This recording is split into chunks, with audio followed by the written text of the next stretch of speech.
8 years ago, I, a 54-year-old man, went through a divorce with my then 48-year-old wife.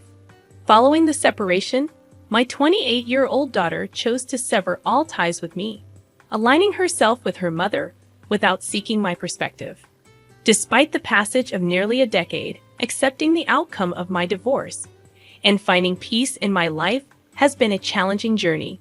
My ex-wife's attempts to tarnish my reputation played a role, but the primary struggle stemmed from the deep affection I held for my daughter. As an adult at the time of the divorce, her decision to exclude me from her life left me powerless. Without any other family besides my mother, who suffered from Alzheimer's, this ordeal marked one of the most distressing periods of my life. Despite numerous attempts to reach out to my daughter after the divorce, she remained steadfast in siding with her mother, unwilling to hear my side of the story. At one point, my ex-wife even took legal action against me, accusing me of harassment if I persisted in trying to connect with my daughter. Faced with such explicit warnings, I reluctantly ceased my attempts to reach out. For the past 8 years, I dedicated myself to caring for my ailing mother and focusing on my career. Although I engaged in a few casual relationships, the scars from my divorce left me with a profound difficulty in trusting others. This has been the narrative of my life for almost a decade, and I apologize if my tone seems somber. The reason I am sharing this story now is that recently, my daughter reached out to me. Overjoyed by the prospect of reconnecting, I initially believed she had reconsidered her stance on the divorce. This development was particularly comforting as my mother had recently passed away, and I found myself grappling with grief and a desire for familial support. A few months after my mother's passing, I received a call from an unfamiliar number. On the other end was a woman's voice, introducing herself as my daughter. Surprised and unable to recognize her voice after such a long estrangement, I learned that she had seen on Facebook that her grandmother had passed away and wanted to check on me. Grateful for her concern, we engaged in conversation, and she suggested meeting in person. Excited about the possibility of rebuilding our relationship, we arranged to meet at my house over the weekend. Eager to reconnect, I cooked dinner for her. The moment arrived, and as I opened the door, I was both nervous and excited. It had been nearly a decade since our last encounter, and she was just a little girl back then. Despite the initial awkwardness, we gradually opened up to each other. She shared details about her life and work, and I reciprocated with information about my experiences. After dinner, we finally broached the unspoken topic in the room. I asked her why she had never considered my perspective during the divorce and had defaulted to choosing her mom. I acknowledged that her mother had been a more present figure as a stay-at-home mom, contrasting with my demanding construction job. My daughter expressed regret, acknowledging that she was too young to fully understand the situation and had been manipulated by her mother's portrayal of me as the ultimate villain. Since she never heard my side of the story, she never questioned her decision. We continued our conversation, delving into various topics, until she eventually disclosed the true reason for her sudden reconnection. Hours into our discussion, I couldn't help but inquire about the catalyst that prompted her to reach out after such an extended period. Her demeanor shifted, and sensing her discomfort, I reassured her that honesty was welcomed. She hesitated before revealing that she had been monitoring my activities on Facebook. Learning about her grandmother's passing, she anticipated legal representatives would approach her regarding the inheritance. When that didn't happen, she decided to contact me directly. While expressing condolences for my loss, she disclosed her recent engagement and conveyed a need for financial assistance with wedding expenses. The revelation hit me like a punch to the gut. Hopes of rekindling a family bond were shattered as it became apparent that her motives were rooted in financial gain. Ironically, the inheritance legally belonged to me, and her attempt to leverage our connection for personal benefit was disheartening. Money was never a priority for me. I lived modestly, with no extravagant hobbies, and bought my clothes from Target. Even if the inheritance were rightfully hers, I would have gladly contributed to her wedding expenses had she approached me sincerely. Amidst the whirlwind of emotions, I maintained composure and questioned if financial support was her sole objective.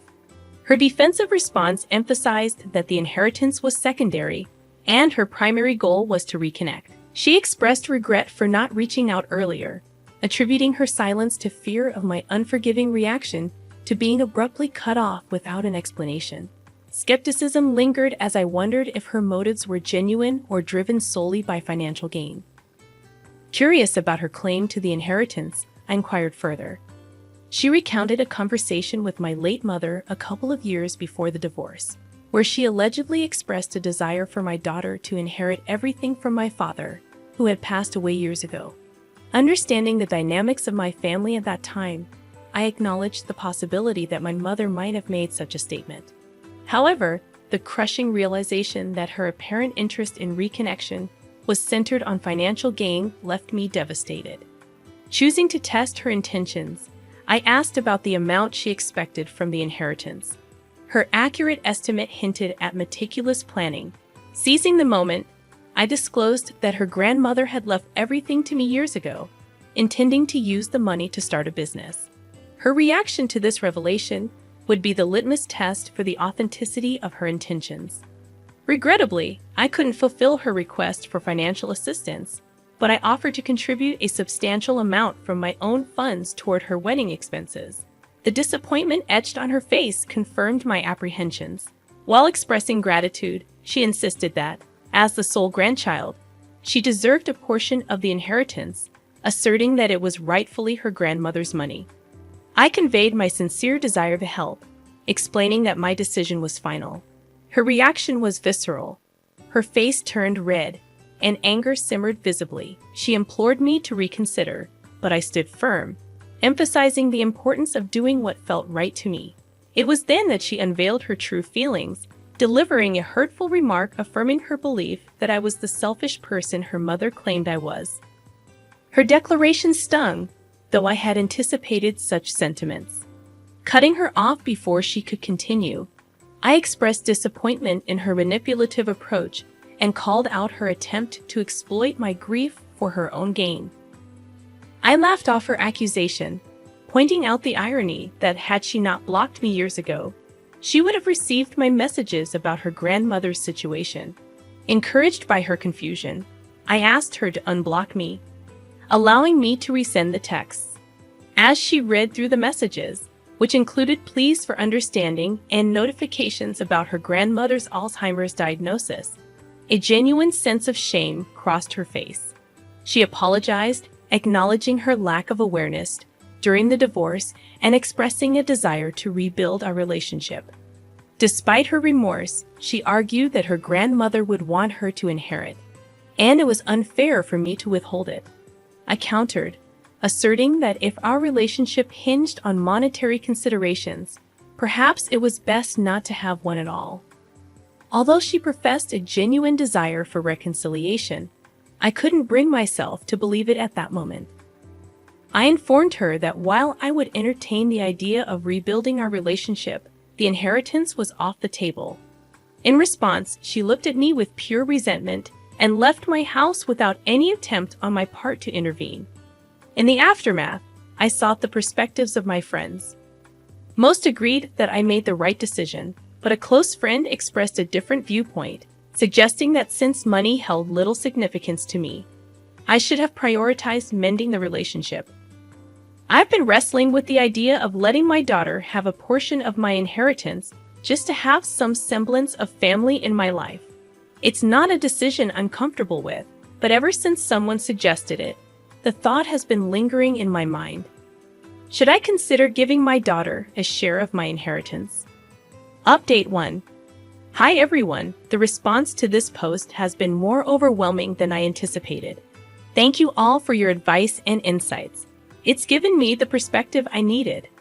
To address the most common question about what happened during the divorce, I haven't talked about it for years, but I suppose it's time. My wife and I were married for 23 years. You'd think that after such a long time, there wouldn't be betrayal, but unfortunately, that wasn't the case. Without delving into the painful details, I discovered she was cheating on me with multiple men for years.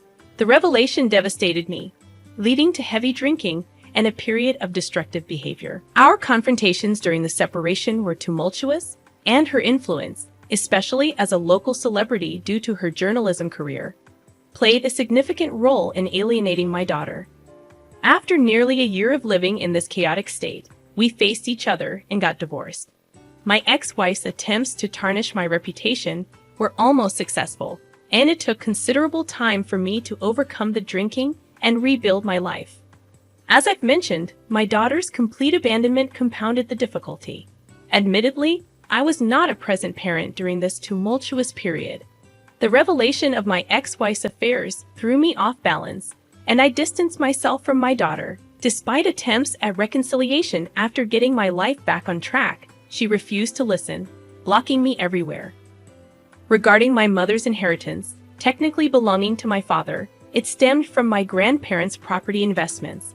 When my father passed away at 21, everything went to my mother, and she retained ownership during my marriage and for some years post-divorce. My daughter was aware of her grandmother's property holdings, but I never touched that money, as income from my construction business sufficed for a comfortable life. As for my daughter, she hasn't reached out since that night, and honestly, I don't expect her to. It seems apparent that her involvement was centered around the inheritance, and now that it's off the table, our relationship might not continue. While I'm not entirely unaffected, I've learned not to expect too much from people, regardless of their connections. Thank you all for your support. I feel it's time for me to move forward and explore new possibilities, including re-entering the dating scene to find companionship instead of lingering on the ghosts from my past. Update 2. This week has been quite eventful. Coming back from work, contemplating an outing with friends, the doorbell unexpectedly rang, revealing my ex-wife. A sight that shook me to the core. She had undergone changes in appearance, making recognition take a moment. Despite the awkwardness, I invited her in when she expressed the need to talk. Small talk ensued, leading to her revelation that our daughter had informed her about the inheritance. This expectation didn't surprise me. She acknowledged the difficulty of the divorce on me and urged me not to punish our daughter. Paralleling my daughter's sentiments, she emphasized her youth during the divorce and the inevitability of her siding with her mother. Halting her, I clarified that any lingering hurt wasn't directed at our daughter, but rather at the realization that her sudden reconnection was motivated by the prospect of financial gain. Rebuffing any attempts at defense, I asserted my final decision and requested her departure. In the aftermath, I sat in disbelief, never expecting such an encounter. I later went out with friends to distract myself. Update 3. This afternoon, I received a call from my daughter, initially reluctant to pick up. However, curiosity prevailed. She expressed apologies, acknowledging she should have handled things differently. Surprisingly, she invited me to her wedding, emphasizing a desire for a renewed relationship. Conflicted, I'm unsure if this is genuine or an attempt to secure the inheritance. Seeking advice on how to navigate this situation. Update 4. After considering the advice from many, I've decided to attend the wedding as a guest, not part of the wedding party. Recognizing the significant leap from estrangement to walking her down the aisle, I hope this marks the beginning of a new chapter in our relationship. Grateful for the support and well wishes from all of you. Stay tuned for more updates.